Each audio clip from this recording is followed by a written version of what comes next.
Hi friends, welcome back to exam academy tutorial channel. First time channel visit చేస్తున్నట్లయితే subscribe the exam academy tutorial అండి.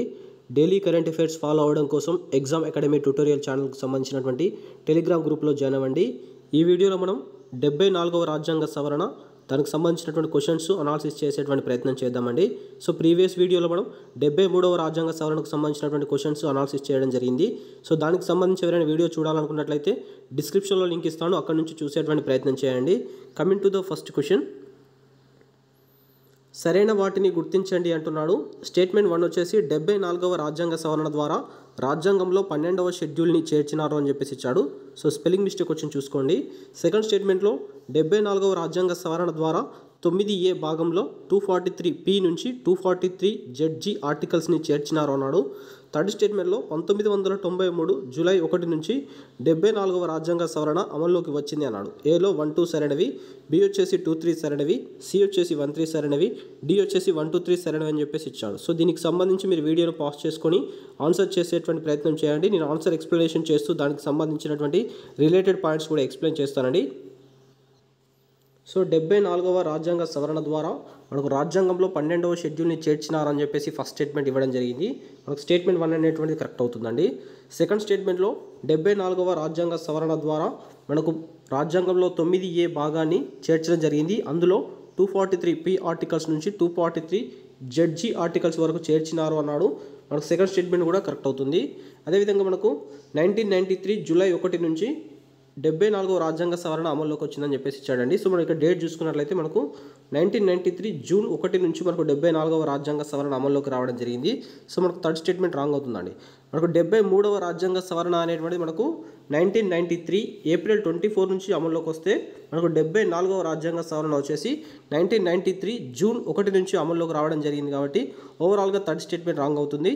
So ఇచ్చిన దాంట్లో మనకు 1, 2 మాత్రమే సరైనది కాబట్టి ఆప్షన్ ఏ అనేటువంటి దీనికి సంబంధించి కరెక్ట్ ఆన్సర్ అవుతుందండి. సో మనకు ఇక్కడ రాజ్యాంగంలో 12వ షెడ్యూల్ ద్వారా 74వ రాజ్యాంగ సవరణకు సంబంధించినటువంటి 18 అంశాలపైన 18 అంశాలపైన అధికారాన్ని కల్పిస్తూ పట్టణ మరియు నగరపాలక సంస్థలకు రాజ్యాంగ ప్రతిపత్తి కల్పించడం జరిగిందండి.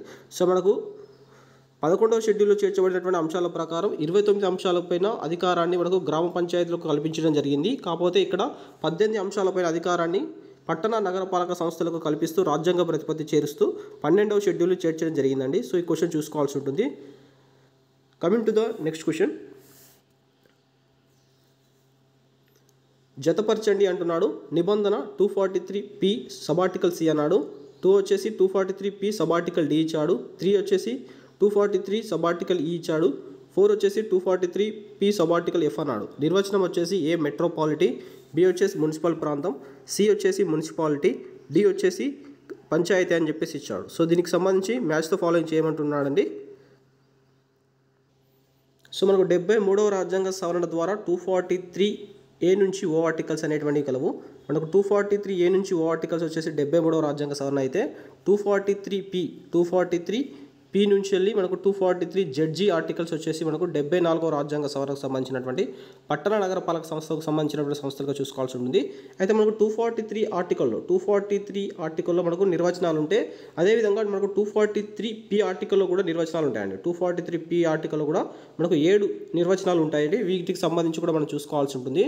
243Pలో సబ్ ఆర్టికల్ ఏ నుంచి G వరకు ఉన్నటువంటి ఆర్టికల్స్లో మనకు నిర్వచనాలు ఉంటాయి. సో వాటికి సంబంధించినటువంటి దాని మీద క్వశ్చన్ ఇవ్వడం జరిగింది. 243Pలో సబ్ ఆర్టికల్ సికి సంబంధించి నిర్వచనం దేనికి ఉంటుందంటే మనకు మెట్రోపాలిటీకి సంబంధించిన నిర్వచనం ఉంటుందండి. మెట్రోపాలిటీకి సంబంధించినటువంటి నిర్వచనం మనకు 243P ఆర్టికల్లో ఉంటుంది. 243D ఆర్టికల్లో మనకు మున్సిపల్ ప్రాంతానికి సంబంధించినటువంటి డెఫినేషన్ ఉండడం జరుగుతుంది. 243E ఆర్టికల్లో మనకు వాట్ ఈస్ మున్సిపాలిటీ అంటే ఏంటి అనేటువంటి నిర్వచనం ఉంటుంది.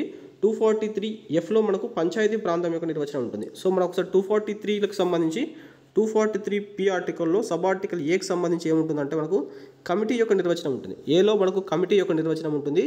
బి వచ్చేసి మనకు జిల్లా యొక్క నిర్వచనం ఉంటుంది.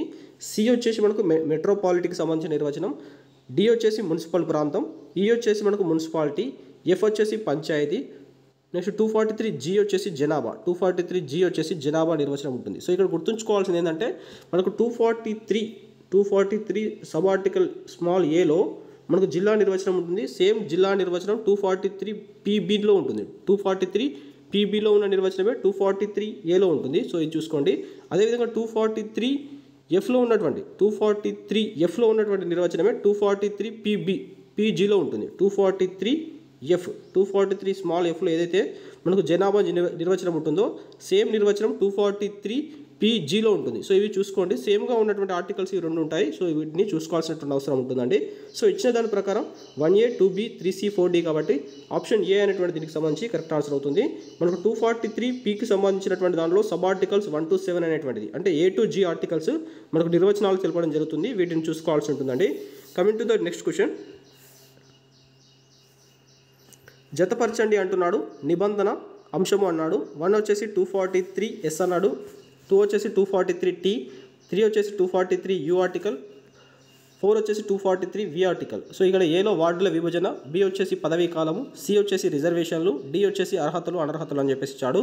ఏలో 1A 2B 3C 4D, below 1D 2C 3B 4A, సిలో 1B 2A 3D 4C, డిలో 1A 2C 3B 4D అని చెప్పేసి ఇచ్చాడు. సో దీనికి సంబంధించి మనం చూసినట్లయితే మనకు 243Pలో మనకు నిర్వచనాల తర్వాత 243 మనకు ఎస్కి సంబంధించి చూసుకున్నట్లయితే మనకు 243Sలో వార్డుల విభజన అని చెప్పేసి ఉంటుందండి. వార్డుల విభజన అని చెప్పేసి ఉంటుంది. సో ఈ వార్డుల విభజన అనేటువంటిది మనకు ఈ యొక్క పట్టణ నగరపాలక సంస్థలు 4గా క్లాసిఫికేషన్ చేయడం జరిగింది. ఒకటి వచ్చేసి మనకు మెట్రోపాలిటన్ సిటీస్, 2 వచ్చేసి మనకు మున్సిపల్ కార్పొరేషన్స్, 3 వచ్చేసి మున్సిపాలిటీస్, 4 వచ్చేసి మనకు నగర పంచాయతీస్. సో ఈ 4 క్లాసిఫికేషన్స్లో భాగంగా సో మెట్రోపాలిటన్ సిటీస్లో మనకు ఉండాల్సినటువంటి వార్డులు వచ్చేసి మనకు 100 నుంచి 200 వార్డ్స్ ఉంటాయండి. 100 నుంచి 200 వార్డ్స్ మనకు మెట్రోపాలిటన్ సిటీలో ఉండడానికి అవకాశం ఉంటుంది. నెక్స్ట్ వచ్చేసి మున్సిపల్ కార్పొరేషన్స్లో మనకు ఉండేటువంటి వార్డులు వచ్చేసి 50 నుంచి 100 వరకు 51 నుంచి 100 వరకు మనకు నగర కార్పొరేషన్ లేదా మున్సిపల్ కార్పొరేషన్లో వార్డులు ఉంటాయి. అదేవిధంగా మనకు మున్సిపాలిటీలకు సంబంధించి చూసుకున్నట్లయితే 23 నుంచి 50 వరకు వార్డులు అనేటువంటి ఉండడం జరుగుతుంది. నగర పంచాయతీకి సంబంధించి చూసుకున్నట్లయితే 13 నుంచి 21 వరకు మనకు వార్డులు ఉంటాయి. సో ఇవన్నీ చూసుకోవాల్సినటువంటి అవసరం ఉంటుందండి. సో ఈ వార్డుల విభజన ఎలా జరుగుతుందని చెప్పేసి మనకు 243S ఆర్టికల్లో ఉంటుంది. అదేవిధంగా మనకు ఇక్కడ చూసుకున్నట్లయితే మెట్రోపాలిటిక్ సిటీస్కి సంబంధించి 100 నుంచి 200 వార్డులు ఉంటాయి కదా, ఇక్కడ ఉండేటువంటి వాటిని మనం ఏమంటారంటే కార్పొరేటర్స్ అంటారు. అదేవిధంగా మనకు మున్సిపల్ కార్పొరేషన్స్లో ఉండేటువంటి వార్డులు ఏమంటారంటే వీళ్ళని కూడా మనకు కార్పొరేటర్స్ అని చెప్పేసి అంటారు. మున్సిపాలిటీకి సంబంధించి ఉండేటువంటి వాళ్ళని ఏమంటారంటే కౌన్సిలర్స్ అని చెప్పేసి అంటారు.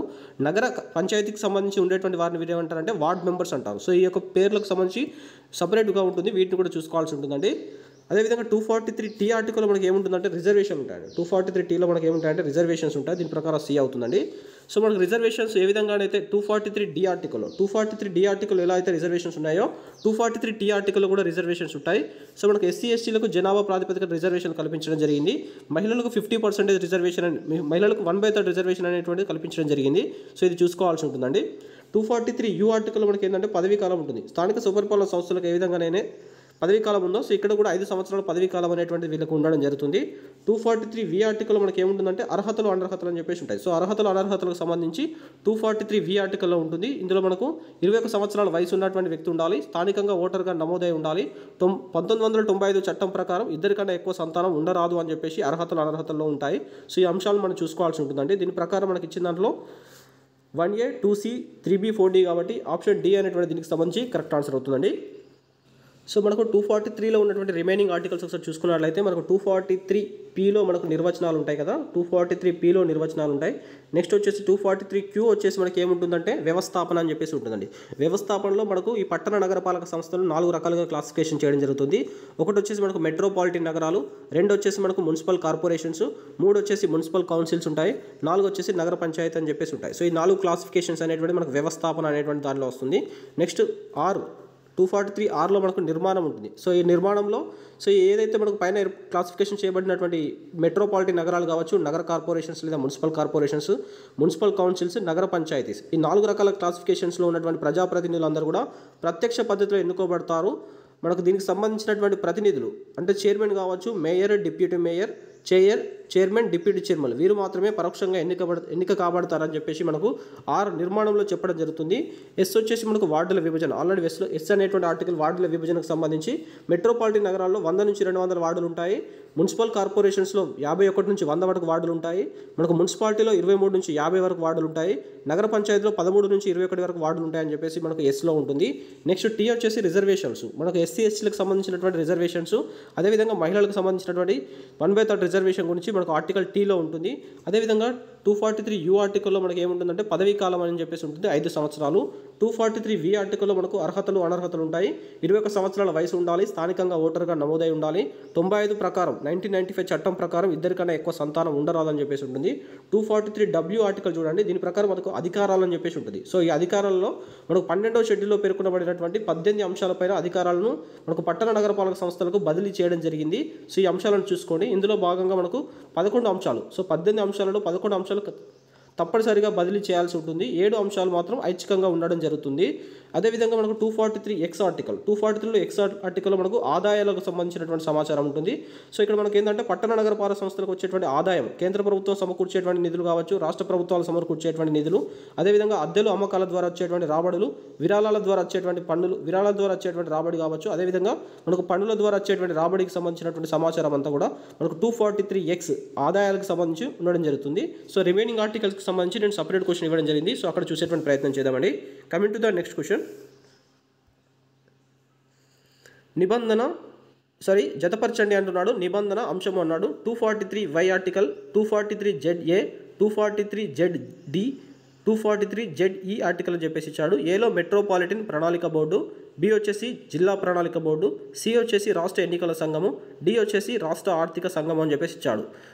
ఏలో 1A 2B 3C 4D, B వచ్చేసి 1D 2C 3B 4A, సిలో 1B 2A 3D 4C, డిలో 1A 2C 3B 4D అని చెప్పేసి ఇచ్చాడు. సో దీనికి సంబంధించి మనం చూసినట్లయితే సో మనకు 243 ఆర్టికల్లో మనకు రాష్ట్ర ఆర్థిక సంఘం గురించి ఉంటుంది కాబట్టి ఇది డి అవుతుంది. అదేవిధంగా 243 ఆర్టికల్లో మనకు రాష్ట్ర ఎన్నికల సంఘం అని చెప్పేసి ఉంటుంది, మనకి ఇది సి అవుతుంది. 243 మనకు జిల్లా ప్రణాళిక బోర్డు అని చెప్పేసి ఉంటుంది, దీనికి సంబంధించి బి అవుతుందండి. 243 మనకు మెట్రోపాలిటన్ ప్రణాళిక బోర్డు అని చెప్పేసి ఉంటుంది, ఇది ఏ ఆప్షన్ అవుతుంది. సో దీని ప్రకారం 1D 2C 3B 4A కాబట్టి ఆప్షన్ బి అనేటువంటి దీనికి సంబంధించి కరెక్ట్ ఆన్సర్ అవుతుందండి. మనం ప్రీవియస్లో దాంట్లో మనం చూసినటువంటి దాని ప్రకారం ZX వరకు చూడడం జరిగింది. నెక్స్ట్ వచ్చేసి 243 ఆర్టికల్లో మనకు స్టేట్ ఫైనాన్స్ కమిషన్ గురించి ఉంటుంది. స్టేట్ ఫైనాన్స్ కమిషన్, రాష్ట్ర ఆర్థిక సంఘం అనేటువంటిది ఉంటుంది. ఇది మనకు 243 ఆర్టికల్లో ఎలాంటి సమాచారం ఉందో మనకు 243 కూడా అలాంటి సమాచారమే ఉంటుంది. అదేవిధంగా నెక్స్ట్ వచ్చేసి మనకు 243 ఆర్టికల్లో మనకు ఆడిటింగ్ అని చెప్పేసి ఉంటుందండి. ఆడిటింగ్ అని చెప్పేసి ఉంటుంది. సో దీని ప్రకారం ఏంటంటే రాష్ట్ర అకౌంట్ జనరల్ అనేటువంటి వారు దీనికి సంబంధించి ఆడిట్ చేయడం జరుగుతుంది. నెక్స్ట్ వచ్చేసి 243 సో 243 ఆర్టికల్లో మనకి ఏముంటుందంటే రాష్ట్ర ఎన్నికల సంఘం ఏర్పాటు గురించి ఉంటుంది. సో రాష్ట్ర ఎన్నికల సంఘానికి సంబంధించినటువంటి ప్రధాన చైర్మన్ యొక్క పదవీ కాలం కావచ్చు, ఇతరకు సంబంధించినటువంటి చైర్మన్స్కి సంబంధించినటువంటి పదవీ కాలం 6 లేదా 62 సంవత్సరాలుగా ఉండడం జరుగుతుంది. సో ఈ పాయింట్ కూడా చూసుకోండి. నెక్స్ట్ వచ్చేసి 243 దీంట్లో మనకి ఏంటంటే కేంద్రపాలిత ప్రాంతాలకు ఏ మేరకు ఈ యొక్క చట్టం వర్తిస్తుంది అని చెప్పేసి ZBలో ఉండడం జరుగుతుంది. అదేవిధంగా 243 సో 243 వచ్చేసి మనం చూసుకున్నట్లయితే మినహాయింపులు. సో 2 ఆదివాసులకు సంబంధించి మనకు 243 ఆర్టికల్ ఏముంటుందంటే మినహాయింపులు అనేటువంటి అంశం ఉంటుంది. మనకు 10వ భాగం అనేటువంటిది మనకు ఆదివాసులకు సంబంధించి ఉంటుంది కదా. సో ఆదివాసులకు సంబంధించి ఈ చట్టము వర్తించదు అని చెప్పేసి అందులో పొందుపరచడం జరిగింది. అదేవిధంగా 243 సో 243 ఆర్టికల్ అనేటువంటిది మనకు జిల్లా ప్రణాళిక బోర్డు గురించి చెప్తుంది. అదేవిధంగా 243 ఆర్టికల్ మనకి ఏం చెప్తుందంటే మెట్రోపాలిటన్ ప్రణాళిక బోర్డుకు సంబంధించి సమాచారం చెప్తుంది. అదేవిధంగా 243 మనకి ఏముంటుందంటే పాత శాసనాల వర్తింపు అని చెప్పేసి ఉంటుంది. అంటే 73, 74 రాజ్యాంగ సవరణ రావడానికన్నా ముందు ఉన్నటువంటి చట్టాలు ఏ మేరకు వర్తిస్తాయి అనేటువంటి సమాచారము మనకు 243 ఉంటుంది. అదేవిధంగా 243 సో 243 మనకు ట్రిబ్యునల్స్ సంబంధించిన సమాచారం ఉంటుంది. అంటే గ్రామ న్యాయాలకు సంబంధించినటువంటి విధంగా ఎలా అయితే ఉందో సో ఇక్కడ కూడా మనకు పట్టణ నగరపాలక సంస్థలకు సంబంధించినటువంటి ఎన్నికల వివాదాలను పరిష్కరించుకోవడం కోసం ట్రిబ్యునల్స్ ఏర్పాటు అనేటువంటిది మనకు 243 ఆర్టికల్లో ఉండడం జరిగింది. సో ఇక్కడ ఉన్నటువంటి ఆర్టికల్స్ అన్ని కూడా మనం చూసుకోవాల్సి ఉంటుందండి. సో మనకు 243 ఆర్టికల్లో ఒకసారి చూసుకున్నట్లయితే మనకు రాష్ట్ర ఆర్థిక సంఘం ఉంటుంది. 243 ఆర్టికల్లో మనకు ఆడిటింగ్ అనేటువంటిది ఉంటుంది. 243 మనకు ZAలో మనకు రాష్ట్ర ఎన్నికల సంఘం ఏర్పాటు గురించి ఉంటుంది. 243 కేంద్రపాలిత ప్రాంతాలకు ఈ యొక్క చట్టం అనేటువంటిది ఏ మేరకు వర్తిస్తుందని చెప్పేసి ZBలో ఉంటుంది. ZCలో మనకు మినహాయింపులు ఉంటాయి. ZD వచ్చేసి మనకు జిల్లా ప్రణాళిక సంఘం ఉంటుంది. ZE వచ్చేసి మనకు మెట్రోపాలిటన్ ప్రణాళిక బోర్డు ఉంటుంది. ZF వచ్చేసి మనకు పాత శాసనాల వర్తింపు ఉంటుంది. ZG వచ్చేసి మనకు ట్రిబ్యునల్స్కి సంబంధించిన సమాచారం ఉంటుంది. సో ఈ ఆర్టికల్స్ అన్నిటి కూడా మనం గుర్తుంచుకునేటువంటి అవసరం ఉంటుందండి. ఖచ్చితంగా ఇక్కడ నుంచి మనం క్వశ్చన్ అనేటువంటిది ఎక్స్పెక్ట్ చేయొచ్చు. ఒకసారి ఆర్టికల్స్కి సంబంధించి మనం షార్ట్ ఫామ్లో చూసుకున్నట్లయితే 243 ఆర్టికల్ వచ్చేసి మనకు నిర్వచనాలు ఉంటుంది. 243 ఆర్టికల్లో మనకు వ్యవస్థాపన ఉంటుంది. 243 ఆర్టికల్లో ఆర్టికల్లో నిర్మాణం ఉంటుంది. 243 వార్డుల విభజన, 243 ఆర్టికల్లో మనకు రిజర్వేషన్స్, 243 ఆర్టికల్లో మనకు పదవీ కాలము, 243 మనకు వచ్చేసి అర్హతలు అనర్హతలు, 243 ఆర్టికల్లో మనకు అధికారాలు, 243 ఆర్టికల్లో మనకు ఆదాయాలు ఉంటాయండి. 243 ఆర్టికల్లో మనకు రాష్ట్ర ఆర్థిక సంఘము, 243 ఆర్టికల్లో ఆడిటింగ్ ఉంటుంది, 243 మనకు ఏంటంటే రాష్ట్ర ఎన్నికల సంఘం ఏర్పాటు, అదేవిధంగా 243 కేంద్రపాలిత ప్రాంతాలకు సంబంధించినటువంటి వర్తింపు, 243 ఆర్టికల్లో మనకు మినహాయింపులు, 243 మనకు జిల్లా ప్రణాళిక సంఘము, 243 మనకు మెట్రోపాలిటీ ప్రణాళిక బోర్డు, 243 మనకు పాత శాసనాల యొక్క వర్తింపు, 243 ట్రిబ్యునల్స్కి సంబంధించిన సమాచారం ఉంటుందండి. సో ఇక్కడ ఆర్టికల్స్ అన్ని కూడా మనం షార్ట్ ఫామ్లో చూసుకునేటట్టు ప్రయత్నం చేయాలండి. సో దీనికి సంబంధించినటువంటి కరెక్ట్ ఆన్సర్ చూసుకున్నట్లయితే మనకు ఆప్షన్ బి అనేటువంటి దీనికి సంబంధించి కరెక్ట్ ఆన్సర్ అవుతుంది. Coming to the next question. సరైన వాటిని గుర్తించండి అంటున్నాడు. జిల్లా ప్రణాళిక సంఘం ఒక చట్టబద్ధ సంస్థ అన్నాడు. 2 వచ్చేసి జిల్లా ప్రణాళిక సంఘంలో మొత్తం సభ్యులు 30 మంది అని చెప్పేసి ఇచ్చాడు. జిల్లా ప్రణాళిక సంఘం అధ్యక్షులుగా జిల్లా పరిషత్ చైర్మన్గా వ్యవహరిస్తారని చెప్పేసి ఇచ్చాడు. ఏలో 1-2 సరైనవి, బి వచ్చేసి 2-3 సరైనవి, సి 1-3 సరైనవి, డి వచ్చేసి 1-3 సరైనవి అని చెప్పేసి ఇచ్చాడండి. దీనికి సంబంధించి మనం చూసినట్లయితే సో మనకు జిల్లా ప్రణాళిక సంఘం అనేటువంటిది ఒక చట్టబద్ధ సంస్థ అన్నాడు. స్టేట్మెంట్ రాంగ్ అవుతుందండి. మనకు జిల్లా ప్రణాళిక సంఘం అనేటువంటిది ఒక రాజ్యాంగబద్ధ సంస్థగా చూసుకోవాల్సి ఉంటుందండి. మనకు 243 సో 243 ఆర్టికల్లో మనకు ఈ యొక్క జిల్లా ప్రణాళిక సంఘం యొక్క ఏర్పాటు గురించి ఉంటుంది కాబట్టి సో ఇది అనేటువంటిది మనకు రాజ్యాంగబద్ధ సంస్థగా చూసుకోవాల్సి ఉంటుందండి. సో మనకు నీతి ఆయోగ్ స్థానం మనకు ప్రణాళిక సంఘం స్థానంలో వచ్చినటువంటి నీతి ఆయోగ్ ఉంది కదా. సో నీతి ఆయోగ్ కావచ్చు, ప్రణాళిక సంఘం అనేటువంటిది చట్టబద్ధ సంస్థ కాదు, రాజ్యాంగబద్ధ సంస్థ కాదు. కాకపోతే జిల్లా ప్రణాళిక సంఘం అనేటువంటిది ఒక రాజ్యాంగబద్ధ సంస్థగా చూసుకోవాల్సి ఉంటుందండి. సో ఇది చాలా ఇంపార్టెంట్ పాయింట్గా గుర్తుంచుకోండి. 243 ఆర్టికల్లో ఈ యొక్క సమాచారం అనేటువంటిది ఉంటుంది. సో ఇక జిల్లా ప్రణాళిక సంఘంలో మొత్తం 30 మంది సభ్యులు ఉంటారని చెప్పేసి ఇచ్చాడు. మనకు సెకండ్ స్టేట్మెంట్ అనేటువంటిది కరెక్ట్ అవుతుంది. జిల్లా ప్రణాళిక సంఘం అధ్యక్షులుగా మనకు జిల్లా పరిషత్కు సంబంధించినటువంటి చైర్మన్ వ్యవహరిస్తారని చెప్పేసి ఇచ్చాడు. మనకు థర్డ్ స్టేట్మెంట్ కూడా కరెక్ట్ అవుతుంది. సో ఇచ్చిన దాంట్లో మనకు 2-3 సరైనది కాబట్టి ఆప్షన్ బి అనేటువంటి దీనికి సంబంధించి కరెక్ట్ ఆన్సర్ అవుతుందండి. సో ఇక్కడ ఉన్నటువంటి మొత్తం 30 మందిలో ఒక చైర్మన్ ఉంటారు, ఒకరు వచ్చేసి మెంబర్ సెక్రటరీ ఉంటారు, ఒక 4 వ్యక్తుల్ని రాష్ట్ర ప్రభుత్వం నియమిస్తుంది, ఒక 24 మంది అంటే ఇంకో 24 మెంబర్స్ని మనకు స్థానిక స్వపరిపాలన సంస్థలకు సంబంధించినటువంటి సభ్యులు, పట్టణ నగరపాలక సంస్థలకు సంబంధించినటువంటి సభ్యులు ఎవరైతే ఉంటారో నైష్పత్తిక ప్రాతినిధ్య పద్ధతిలో వీళ్ళు రావడం జరుగుతుందండి. సో ఇక్కడ ఒకరు వచ్చేసి చైర్మన్గా ఉంటారు. చైర్మన్ వచ్చేసి మనకు జిల్లా పరిషత్ చైర్మనే జిల్లా ప్రణాళిక సంఘానికి సంబంధించినటువంటి అధ్యక్షులుగా ఉండడం జరుగుతుంది. ఒకరు వచ్చేసి మనకు మెంబర్ సెక్రటరీ. సో ఇక్కడ మెంబర్ సెక్రటరీగా మనకు కలెక్టర్ ఉంటాడండి. చూసుకోండి, కలెక్టర్ ఉండడం జరుగుతుంది. సో ఒక 4 వ్యక్తులను రాష్ట్ర ప్రభుత్వం నియమిస్తుంది. 24 మెంబర్స్ వచ్చేసి మనకు నిష్పత్తికి 24 మంది ఉంటారు కదా. వీరు వచ్చేసి మనకు స్థానిక స్వపరిపాలన సంస్థలకు సంబంధించి, పట్టణ నగరపాలక సంస్థలకు సంబంధించినటువంటి పర్సన్స్ నైష్పత్తిక ప్రాతినిధ్య పద్ధతిలో ఎన్నిక కావడం జరుగుతుంది. సో ఇది కూడా గుర్తుంచుకోండి, చాలా ఇంపార్టెంట్ పాయింట్స్ అండి ఇవన్నీ. సో దీనికి సంబంధించి మనకు ఆప్షన్ బి అనేటువంటిది కరెక్ట్ ఆన్సర్ అవుతుంది. Coming to the next question. సరైన వాటిని గుర్తించండి అంటున్నాడు. మెట్రోపాలిటీ ప్రణాళిక బోర్డు ఒక రాజ్యాంగబద్ధ సంస్థ అన్నాడు. 2 వచ్చేసి మెట్రోపాలిటిన్ ప్రణాళిక బోర్డులో మొత్తం 24 మంది సభ్యులు ఉంటారన్నాడు. థర్డ్ స్టేట్మెంట్లో మెట్రోపాలిటీ ప్రణాళిక బోర్డు అధ్యక్షులుగా మున్సిపల్ కమిషనర్ వ్యవహరిస్తారు అన్నాడు. ఏలో 1-2 సరైనవి, బి వచ్చేసి 2-3 సరైనవి, సి వచ్చేసి 1-3 సరైనవి, డి వచ్చేసి 1-3 సరైనవి అని చెప్పేసి ఇచ్చాడండి. దీనికి సంబంధించి మనం చూసినట్లయితే సో మనకు మెట్రోపాలిటిక్స్ సంబంధించినటువంటి ప్రణాళిక బోర్డు అనేటువంటిది రాజ్యాంగబద్ధ సంస్థ అన్నాడు. మనకి ఈ స్టేట్మెంట్ కరెక్ట్ అవుతుందండి. మనం ప్రీవియస్ క్వశ్చన్లో జిల్లా ప్రణాళిక బోర్డుకు సంబంధించి చూడడం జరిగింది. ఈ క్వశ్చన్లో మనం మెట్రోపాలిటీ ప్రణాళిక బోర్డుకు సంబంధించి చూసినట్లయితే మెట్రోపాలిటీ ప్రణాళిక బోర్డు అనేటువంటి ఒక రాజ్యాంగబద్ధ సంస్థ అన్నాడు. ఇది మనకు 243 ఆర్టికల్లో ఉంటుందండి. 243 ఆర్టికల్ యొక్క సమాచారం ఉండడం జరుగుతుంది. సో దీని ప్రకారం ఫస్ట్ స్టేట్మెంట్ కరెక్ట్ అవుతుందండి. సో మెట్రోపాలిటీ ప్రణాళిక బోర్డులో మొత్తం సభ్యులు 24 అని చెప్పేసి ఇచ్చాడు. మనకు సెకండ్ స్టేట్మెంట్ కూడా కరెక్ట్ అవుతుంది. సో ఇందులో ఒక చైర్మన్ ఉంటారు, నెక్స్ట్ వచ్చేసి ఒక మెంబర్ సెక్రటరీ ఉంటారు, నెక్స్ట్ వచ్చేసి ఒక 4 రాష్ట్ర ప్రభుత్వం నియమిస్తుంది. మిగిలిన 18 మంది మనకు నైష్పత్తిక ప్రాతినిధ్య పద్ధతిలో స్థానిక స్వపరిపాలన సంస్థలకు సంబంధించినటువంటి వ్యక్తులు, పట్టణ నగరపాలక సంస్థలకు సంబంధించినటువంటి వ్యక్తులు మనకు నైష్పత్తిక ప్రాతినిధ్య పద్ధతిలో ఇందులో రావడం జరుగుతుందండి. సో దీని ప్రకారం సెకండ్ స్టేట్మెంట్ కరెక్ట్ అవుతుంది. సో మెట్రోపాలిటీకి సంబంధించినటువంటి ప్రణాళిక బోర్డులో అధ్యక్షులుగా మనకు మున్సిపల్ చైర్మన్ వ్యవహరిస్తారన్నాడు. మనకి ఈ స్టేట్మెంట్ రాంగ్ అవుతుందండి. సో మనకు దీనికి సంబంధించినటువంటి అధ్యక్షులుగా వ్యవహరించేటువంటి వ్యక్తులు అంటే నగర మేయర్ అండి. ఆ నగరానికి సంబంధించినటువంటి మేయర్ అనేటువంటి వ్యక్తి మనకు దానికి సంబంధించినటువంటి అధ్యక్షులుగా ఉండడం జరుగుతుంది. సో దానికి సంబంధించినటువంటి మెంబర్ సెక్రటరీగా మాత్రం మనకు ఉండేటువంటి వ్యక్తులు అంటే మున్సిపల్ మున్సిపల్ కార్పొరేషన్ మెంబర్ సెక్రటరీగా ఉండేటువంటి వ్యక్తి మున్సిపల్ కార్పొరేషన్గా చూసుకోండి. అదేవిధంగా అధ్యక్షులుగా ఉండేటువంటి వ్యక్తి వచ్చేసి నగర మేయర్గా గుర్తుంచుకోండి. సో దీని ప్రకారం 1, 2 మాత్రమే సరైనది కాబట్టి ఆప్షన్ ఏ అనేటువంటి దీనికి సంబంధించి కరెక్ట్ ఆన్సర్ అవుతుందండి. సో మెట్రోపాలిటన్ ప్రణాళిక బోర్డుకు సంబంధించినటువంటి నివేదిక అనేటువంటిది రాష్ట్ర ప్రభుత్వానికి సమర్పిస్తుంది. అదేవిధంగా ఒక కాపీకి సంబంధించి కేంద్ర పట్టణాభివృద్ధి శాఖకు సంబంధించినటువంటి శాఖ కూడా ఈ యొక్క నివేదికను సమర్పిస్తుంది. సో ఈ యొక్క నివేదిక అనేటువంటిది రెండింటికి సమర్పిస్తుంది. ఒకటి వచ్చేసి రాష్ట్ర ప్రభుత్వానికి, అదేవిధంగా మరొక నివేదిక వచ్చేసి కేంద్ర పట్టణాభివృద్ధి శాఖకు కూడా నివేదికను సమర్పించడం జరుగుతుందండి. ఈ పాయింట్ కూడా చూసుకోండి. Coming to the next question. జతపరచండి అంటున్నాడు. తెలంగాణలో పట్టణ నగరపాలక సంస్థలు వాటి యొక్క సంఖ్య ఎలా ఉందని చెప్పేసి ఇచ్చాడు. 1 వచ్చేసి మెట్రోపాలిటన్ నగరాలు, 2 వచ్చేసి మున్సిపల్ కార్పొరేషన్స్, 3 వచ్చేసి మున్సిపల్ కౌన్సిల్స్, 4 వచ్చేసి నగర పంచాయతీలు అన్నాడు. ఏ వచ్చేసి 0 అన్నాడు, బి వచ్చేసి 129, సి వచ్చేసి 13, డి వచ్చేసి 1 అని చెప్పేసి ఇచ్చాడు. మనకు ఏలో 1A 2B 3C 4D, below 1B 1D 2C 3B 4A, సిలో 1B 2A 3D 4C, డిలో 1A 2C 3B 4D అని చెప్పేసి ఇవ్వడం జరిగింది. సో దీనికి సంబంధించి మనం చూసినట్లయితే సో మనకు మెట్రోపాలిటన్ నగరాలు వచ్చేసి తెలంగాణలో మనకు ఒకటే ఉందండి. మనకు GHMC greater Hyderabad municipal corporation అనేటువంటిది మనకు మెట్రోపాలిటన్ నగరంగా ఉంది. 10 లక్షల జనాభా దాటినటువంటి పట్టణాలను మనం మెట్రోపాలిటన్ నగరాలు అంటారు. సో ఇది మనకు తెలంగాణలో ఒకటే ఉంది. నెక్స్ట్ వచ్చేసి మున్సిపల్ కార్పొరేషన్ చూసుకున్నట్లయితే మనకు దీనికి సంబంధించి 13 ఉండడం జరిగిందండి. 13 మున్సిపల్ కార్పొరేషన్స్ ఉండడం జరిగింది.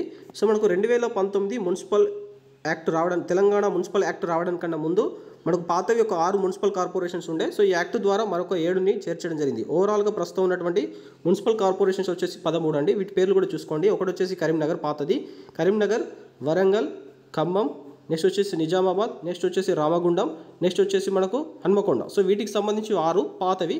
కొత్తగా చేర్చిన వాటిలో మనం చూసినట్లయితే రంగారెడ్డి నుంచి 3ని చేర్చడం జరిగిందండి. ఒకటి వచ్చేసి బోడంగ్పేట్, నెక్స్ట్ వచ్చేసి బండ్లగూడ జాగిర్, నెక్స్ట్ వచ్చేసి మీర్పేట్. సో ఈ 3 కూడా మనకు రంగారెడ్డి నుంచి చేర్చినటువంటి కొత్తవిగా చూసుకోండి. అదేవిధంగా మనకు మేడ్చల్ మల్కాజ్గిరి నుంచి 4ని చేర్చడం జరిగింది. ఒకటి వచ్చేసి మనకు బోడుప్పల్, నెక్స్ట్ వచ్చేసి పిర్జాయిగూడ, నెక్స్ట్ వచ్చేసి నిజాంపేట, నెక్స్ట్ వచ్చేసి జవహర్ నగర్. సో ఈ యొక్క 4 పేర్లను కూడా చూసుకోండి. ఇది మనకు మేడ్చల్ మల్కాజ్గిరి నుంచి చేర్చినటువంటివి. ఫస్ట్ 3 వచ్చేసి మనకు రంగారెడ్డి నుంచి చేర్చినవి. సో ఓవరాల్గా మన దగ్గర 13 మున్సిపల్ కార్పొరేషన్స్ ఉండడం జరిగిందండి. అదేవిధంగా మనకు మున్సిపల్ కౌన్సిల్స్, వీటిని మనం పురపాలక సంఘాలు అంటారు. సో ఇవి మనకు తెలంగాణలో 129 ఉండడం జరిగింది. నగర పంచాయతీకి సంబంధించి చూసుకున్నట్లయితే మనకి దీనిలో తెలంగాణలో నగర పంచాయతీలు అంటే ఏం గుర్తించలేదు. దీని ప్రకారం మనకి 0 అవుతుంది.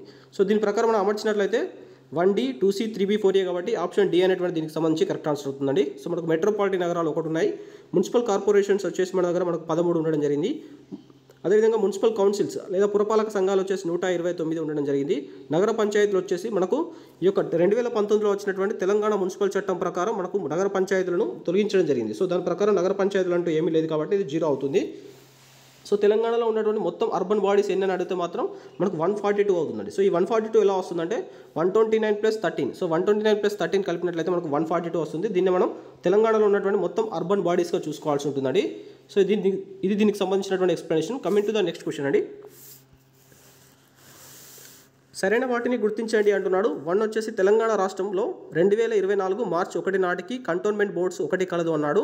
తెలంగాణ రాష్ట్రంలో 2024 మార్చి నాటికి పోర్టు ట్రస్టులు 1 కలదు అని చెప్పేసి ఇచ్చాడు. తెలంగాణ రాష్ట్రంలో 2024 నాటికి నోటిఫైడ్ ఏరియాస్ 0 కలవు అని చెప్పేసి ఇచ్చాడు. సో ఏలో 1, 2 సరైనవి, బి వచ్చేసి 2, 3 సరైనవి, సి 1, 3 సరైనవి, డి వచ్చేసి 1, 2, 3 సరైనవి అని చెప్పేసి ఇచ్చాడండి. సో దీనికి సంబంధించి మనం చూసినట్లయితే సో తెలంగాణ రాష్ట్రంలో మనకు 2024 ఈ మార్చి నాటికి చూసుకున్నట్లయితే కంటోన్మెంట్ బోర్డ్స్ 1 కలవు అన్నాడు. మనకు ఫస్ట్ స్టేట్మెంట్ కరెక్ట్ అవుతుంది. సో మన కంటోన్మెంట్ బోర్డు వచ్చేసి సికింద్రాబాద్ కంటోన్మెంట్ బోర్డు అనేటువంటిది తెలంగాణలో ఉన్నటువంటి ఏకైక కంటోన్మెంట్ బోర్డుగా చూసుకోవాల్సి ఉంటుందండి. దేశవ్యాప్తంగా ఈ కంటోన్మెంట్ బోర్డ్స్ ఎన్ని ఉన్నాయని చూసుకున్నట్లయితే 66 ఉన్నాయండి. ఇండియా మొత్తంలో మనకు 66 కంటోన్మెంట్ బోర్డ్స్ ఉన్నాయి. తెలంగాణలో 1 మాత్రమే ఉండడం జరిగింది. అదే సికింద్రాబాద్ కంటోన్మెంట్ బోర్డుగా చూసుకోండి. తెలంగాణ రాష్ట్రంలో 2024 మార్చి నాటికి పోర్టు ట్రస్టులను తీసుకోండి. పోర్టు ట్రస్టులు 1 కలదు అన్నాడు. సో మనకు 0 ఉన్నాయండి. తెలంగాణలో పోర్టు ట్రస్టులు అంటే ఏమీ లేవు, ఇది 0 ఉన్నాయి. సో ఇండియా వైజ్గా తీసుకున్నట్లయితే మనకు 13 పోర్టు ట్రస్టులు ఉన్నాయండి. పోర్టు ట్రస్టులు వచ్చేసి కూడా మనకి ఇది అర్బన్ బాడీస్ కింద వస్తాయి. సో ఇవి మనకు ఇండియాలో 13 ఉండడం జరిగింది. ఇందులో మనకు 12 గవర్నమెంట్ చేతిలో ఉంటే 1 వచ్చేసి మనకు ప్రైవేట్ చేతిలో ఉండడం జరిగింది. ఓవరాల్గా మనకు 13 పోర్టు ట్రస్టులు మనకు ఇండియాలో ఉండడం జరిగింది. సెకండ్ స్టేట్మెంట్ దీనికి సంబంధించి రాంగ్ అవుతుందండి. తెలంగాణ రాష్ట్రంలో 2024 నాటికి నోటిఫైడ్ ఏరియాస్ వచ్చేసి 0 కలవన్నాడు. మనకి ఈ స్టేట్మెంట్ కరెక్ట్ అవుతుంది. సో ఇండియా వైజ్గా తీసుకున్నట్లయితే నోటిఫైడ్ ఏరియాస్ వచ్చేసి 142 ఉండడం జరిగింది. సో ఈ నోటిఫైడ్ ఏరియాస్ కూడా మనకు అర్బన్ బాడీస్లో భాగంగా చదువుకోవాల్సి ఉంటుందండి. కంటోన్మెంట్ బోర్డ్స్ వచ్చేసి ఇండియాలో 66 ఉంటే ఇండియాలో 66 ఉంటే తెలంగాణలో 1 ఉంది. పోర్టు ట్రస్టులు వచ్చేసి ఇండియా వైజ్గా మనకు 13 ఉంటే తెలంగాణలో 0 ఉన్నాయి. నోటిఫైడ్ ఏరియాస్ వచ్చేసి ఇండియా వైజ్గా 142 ఉంటే తెలంగాణలో 0 ఉండడం జరిగింది. సో ఈ ఫిగర్స్ అన్ని కూడా చూసుకోండి. దీని ప్రకారం 13 సరైనది కాబట్టి ఆప్షన్ సి అనేటువంటి దీనికి సంబంధించి కరెక్ట్ ఆన్సర్ అవుతుందండి. Coming to the next question. సరైన వాటిని గుర్తించండి అంటున్నాడు. తెలంగాణ మున్సిపల్ చట్టం 2019 అక్టోబర్ 25, 2019 నుంచి అమల్లోకి వచ్చిందన్నాడు. సెకండ్ స్టేట్మెంట్లో తెలంగాణ మున్సిపల్ చట్టం 2019లో 31 సెక్షన్స్, 7 అధ్యాయాలు, 4 షెడ్యూళ్లు కలవు అన్నాడు. థర్డ్ స్టేట్మెంట్లో GHMC greater Hyderabad municipal corporation 1955 చట్టానికి తెలంగాణ మున్సిపల్ చట్టం 2019 వర్తిస్తుందన్నాడు. ఏలో 1, 2 సరైనవి, బి వచ్చేసి 2, 3 సరైనవి, సి వచ్చేసి 1, 3 సరైనవి, డి వచ్చేసి 1, 2, 3 సరైనవి అని చెప్పేసి ఇచ్చాడు. సో దీనికి సంబంధించి చూసినట్లయితే సో మనకు 73వ రాజ్యాంగ సవరణ చదువుకునేటప్పుడు 73వ రాజ్యాంగ సవరణ 2018 తెలంగాణ పంచాయతీరాజ్ యాక్ట్కి సంబంధించినటువంటి సమాచారం చూసుకున్నట్లే 74వ రాజ్యాంగ సవరణ చదువుకునేటప్పుడు మనకు తెలంగాణ మున్సిపల్ యాక్ట్ 2019కి సంబంధించినటువంటి కొన్ని బేసిక్స్ పాయింట్స్ కూడా చూసుకోవాల్సి ఉంటుందండి. అందులో భాగంగానే ఈ క్వశ్చన్ ఇవ్వడం జరిగింది. తెలంగాణ మున్సిపల్ చట్టం 2019 అనేటువంటిది అక్టోబర్ 25, 2019 నుంచి అమల్లోకి వచ్చిందని చెప్పేసి ఇచ్చాడు. మనకు ఫస్ట్ స్టేట్మెంట్ కరెక్ట్ అవుతుందండి. సో యాక్చువల్గా ఇది మనకి ఏంటంటే 2019 జూలై 19, సో 2019 జూలై 19న మనకు తెలంగాణ శాసనసభ ఈ యొక్క చట్టాన్ని ఈ యొక్క బిల్లును ఆమోదించడం జరిగింది. అదేవిధంగా జూలై 23, సో జూలై 23న మనకు ఈ యొక్క బిల్లు పైన మనకు గవర్నర్ సంతకం కూడా చేయడం జరిగింది. సో ఇది మనకు అమల్లోకి ఎప్పుడు వచ్చిందని చూసుకున్నట్లయితే 2029 అక్టోబర్ 25 నుంచి తెలంగాణ మున్సిపల్ చట్టం అనేటువంటి మనకు అమల్లోకి రావడం జరిగిందండి. సో ఈ చట్టాన్ని తీసుకొచ్చేటప్పుడు గతంలో ఉన్నటువంటి 6 మున్సిపల్ చట్టాలను రద్దు చేయడం జరిగింది. 6 మున్సిపల్ చట్టాలను రద్దు చేయడం జరిగింది. ఈ పాయింట్ కూడా చూసుకోండి. తెలంగాణ మున్సిపల్ చట్టం 2019లో భాగంగా మనకు ఇక్కడ సెక్షన్స్ వచ్చేసి 301 అని చెప్పేసి తీసుకోండి. 301, సో 301 సెక్షన్స్ కలవు, 7 అధ్యాయాలు, 4 షెడ్యూల్స్ కలవు అని చెప్పేసి ఇచ్చాడు. మనకు సెకండ్ స్టేట్మెంట్ అనేటువంటిది కరెక్ట్ ఆన్సర్ అవుతుంది. సో మనకు ఇక్కడ 301 సెక్షన్స్ ఉన్నాయి, 7 అధ్యాయాలు ఉన్నాయి, 4 షెడ్యూల్స్ ఉండడం జరిగింది. మనకు సెకండ్ స్టేట్మెంట్ కరెక్ట్ అవుతుంది. సో ఈ ఫిగర్స్ కూడా చూసుకోవాల్సి ఉంటుందండి. మనకు జీహెచ్ఎంసీ 1955 చట్టానికి తెలంగాణ మున్సిపల్ చట్టం 2019 వర్తిస్తుందని చెప్పేసి ఇచ్చాడు. మనకి ఈ స్టేట్మెంట్ రాంగ్ అవుతుందండి. సో ఈ యొక్క మున్సిపల్ చట్టం ఏదైతే 2019లో వచ్చిందో, సో అందులో చట్టంలో భాగంగా పేర్కొన్నటువంటి అంశం ఏంటంటే మనకు జీహెచ్ఎంసీలో వచ్చినటువంటి చట్టం 1955 చట్టం అనేటువంటిది మున్సిపల్ చట్టం వర్తించదు అనేటువంటి స్టేట్మెంట్ కూడా ఆ చట్టంలో భాగంగా రాయడం జరిగింది. కాబట్టి మనకు థర్డ్ స్టేట్మెంట్ అనేటువంటిది రాంగ్ అవుతుంది. సో ఇచ్చిన దాని ప్రకారం చూసుకున్నట్లయితే 1, 2 మాత్రమే సరైనది కాబట్టి ఆప్షన్ ఏ అనేటువంటి దీనికి సంబంధించి కరెక్ట్ ఆన్సర్ అవుతుందండి. సో ఇక్కడ తెలంగాణ మున్సిపల్ చట్టంలో ఉన్నటువంటి ఈ 7 అధ్యాయాలు ఏ అంశాలు తెలుపుతాయి, 4 షెడ్యూల్స్ అనేటువంటివి ఏ అంశాలు తెలుపుతాయి అనేటువంటి దాని మీద నేను సపరేట్ క్వశ్చన్లో తీసుకోవడం జరిగింది. So coming to the next question. జతపరచండి అంటున్నాడు. 2019 తెలంగాణ మున్సిపల్ చట్టం అధ్యాయం అందులో ఉన్నటువంటి అంశం అన్నాడు. 2వ అధ్యాయము, 3వ అధ్యాయము, 5వ అధ్యాయము, 6వ అధ్యాయం అని చెప్పేసి ఇచ్చాడు. ఏలో మున్సిపల్ రెవెన్యూ, బి వచ్చేసి మున్సిపాలిటీల ఏర్పాటు, సి వచ్చేసి ఎన్నికల నిర్వహణ, డి వచ్చేసి పట్టణ ప్రణాళిక అని చెప్పేసి ఇచ్చాడు. సో దీన్ని మ్యాచ్ ద ఫాలోయింగ్ చేయాల్సి ఉంటుందండి. సో మనకు 2019 తెలంగాణ మున్సిపల్ చట్టంలో మనకు 7 అధ్యాయాలు ఉన్నాయి కదా. ఒక్కొక్క అధ్యాయం దేని గురించి తెలుపుతుందని చూసుకున్నట్లయితే మనకు 2వ అధ్యాయం అని చెప్పేసి ఇచ్చాడండి. మనకు 2వ అధ్యాయంలో మున్సిపాలిటీల ఏర్పాటు గురించి ఉంటుందండి. మున్సిపాలిటీలకు సంబంధించినటువంటి ఏర్పాటు గురించి ఉంటుంది. మనకు 3వ అధ్యాయంలో ఏముంటుందంటే మున్సిపాలిటీకి సంబంధించినటువంటి రెవెన్యూ. సో రెవెన్యూ అనేటువంటిది ఎలా వస్తుందని చెప్పేసి మనకు మున్సిపల్ రెవెన్యూకి సంబంధించిన సమాచారం 3వ అధ్యాయంలో ఉంటుంది. మనకు 5వ అధ్యాయానికి సంబంధించి చూసుకున్నట్లయితే పట్టణ ప్రణాళిక అనేటువంటి అంశం ఉంటుందండి. పట్టణ ప్రణాళిక అనేటువంటి అంశం మనకు 5వ అధ్యాయంలో ఉంటుంది. 6వ అధ్యాయానికి సంబంధించి చూసుకున్నట్లయితే ఎన్నికల నిర్వహణ అని చెప్పేసి ఉంటుంది. సో దీని ప్రకారం మనం అమర్చినట్లయితే 1B 2A 3D 4C కాబట్టి ఆప్షన్ సి అనేటువంటి దీనికి సంబంధించి కరెక్ట్ ఆన్సర్ అవుతుందండి. సో ఒకసారి దానికి సంబంధించి మిగతా అధ్యాయాలు చూసుకున్నట్లయితే మొదటి అధ్యాయం అంటే ఫస్ట్ చాప్టర్లో మనకు పరిచయం ఉంటుంది, నిర్వచనాలు ఉంటాయండి. సో ఈ నిర్వచనాల్లో భాగంగా 108 నిర్వచనాలు ఇందులో పొందుపరచడం జరిగింది. అదేవిధంగా మనకు 2వ అధ్యాయంలో మున్సిపాలిటీల ఏర్పాటు, 3వ అధ్యాయంలో మున్సిపల్ యొక్క రెవెన్యూ, 4వ అధ్యాయం చూసుకున్నట్లయితే మనకు మున్సిపల్ చట్టబద్ధ పాలన, బాధ్యత, నీటి సరఫరా అని చెప్పేసి ఉంటుంది. మున్సిపల్ చట్టబద్ధ పాలన, బాధ్యత, నీటి సరఫరా అని చెప్పేసి ఉంటుంది. అదేవిధంగా మనకు 5వ అధ్యాయంలో పట్టణ ప్రణాళిక, 6వ అధ్యాయంలో ఎన్నికల నిర్వహణ, 7వ అధ్యాయంలో మనకు అనుబంధ శాసనాలు మరియు నియమాలు అనేటువంటిది మనకు 7వ అధ్యాయంలో ఉండడం జరుగుతుంది. సో ఈ అంశాలన్నిటి కూడా చూసుకోవాల్సి ఉంటుందండి. సో ఓవరాల్గా మనకు 7 అధ్యాయాలు ఉండడం జరుగుతుంది కాబట్టి సో ఈ యొక్క 7 అధ్యాయాల్లో ఏ అంశాలు పొందుపరచబడ్డాయి అనేటువంటి అంశం కూడా మనం బేసిక్ పాయింట్స్ కింద చూసుకోవాల్సి ఉంటుంది. Coming to the next question. జతపరచండి అంటున్నాడు. 2019 తెలంగాణ మున్సిపల్ చట్టంలో షెడ్యూల్స్ అందులో ఉన్నటువంటి అంశం అన్నాడు. షెడ్యూల్ 1, షెడ్యూల్ 2, షెడ్యూల్ 3, షెడ్యూల్ 4 అని చెప్పేసి ఇచ్చాడు. ఏలో మొత్తం మున్సిపాలిటీల లిస్ట్ అన్నాడు. బి వచ్చేసి మొత్తం మున్సిపల్ కార్పొరేషన్స్ లిస్ట్, సి వచ్చేసి మున్సిపల్ పురపాలక విధులు, డి వచ్చేసి మనకు నిబంధనలు, అర్హతలు, అనర్హతలు అని చెప్పేసి ఇవ్వడం జరిగింది. సో దీనికి సంబంధించి ఏలో 1A 2B 3C 4D, below 1D 2C 3B 4A, సిలో 1B 2A 3D 4C, డిలో 1A 2C 3B 4D అని చెప్పేసి ఇవ్వడం జరిగింది. దీనికి సంబంధించి మనం చూసినట్లయితే 2019 తెలంగాణ మున్సిపల్ చట్టంలో మనకు ఉన్నటువంటి షెడ్యూల్స్ 4 ఉన్నాయండి. సో ఈ 4 షెడ్యూల్స్కి సంబంధించిన సమాచారం ఇక్కడ ఇవ్వడం జరిగింది. మనకు మొదటి షెడ్యూల్లో ఉన్నటువంటి సమాచారం ఏంటంటే మొత్తం మున్సిపాలిటీల యొక్క లిస్ట్ ఉంటుందండి. సో మనకు మొత్తం మున్సిపాలిటీస్ ఎన్ని ఉన్నాయంటే 129 మున్సిపాలిటీస్ ఉన్నాయి కదా, ఆ లిస్ట్ అంతా కూడా మనకు షెడ్యూల్ 1లో ఉంటుంది. సో ఇక్కడ ఉన్నటువంటి 129 మున్సిపాలిటీలో మనకు అత్యధికంగా మున్సిపాలిటీస్ ఏ జిల్లాలో ఉందని చూసుకున్నట్లయితే మనకు రంగారెడ్డిలో 12 మున్సిపాలిటీస్ ఉండడం జరిగింది. నెక్స్ట్ వచ్చేసి మేడ్చల్ మల్కాజ్గిరిలో 10 మున్సిపాలిటీస్ ఉండడం జరిగింది. అంటే మొదటి 2 స్థానాల్లో రంగారెడ్డి, మేడ్చల్, మల్కాజ్గిరి ఉంది. తక్కువ మున్సిపాలిటీస్ ఉన్నటువంటి జిల్లాలు 3 ఉన్నాయండి. సో ఆ మూడిట్లో కూడా ఒకే మున్సిపాలిటీ ఉండడం జరిగింది. ఒకటి వచ్చేసి కొమరభీం ఆసిఫాబాద్, నెక్స్ట్ జనగామ, నెక్స్ట్ వచ్చేసి జయశంకర్ భూపాల్పల్లి. సో ఈ 3 జిల్లాల్లో ఒకే మున్సిపాలిటీ ఉండడం జరిగింది. సో ఇవి చూసుకోండి.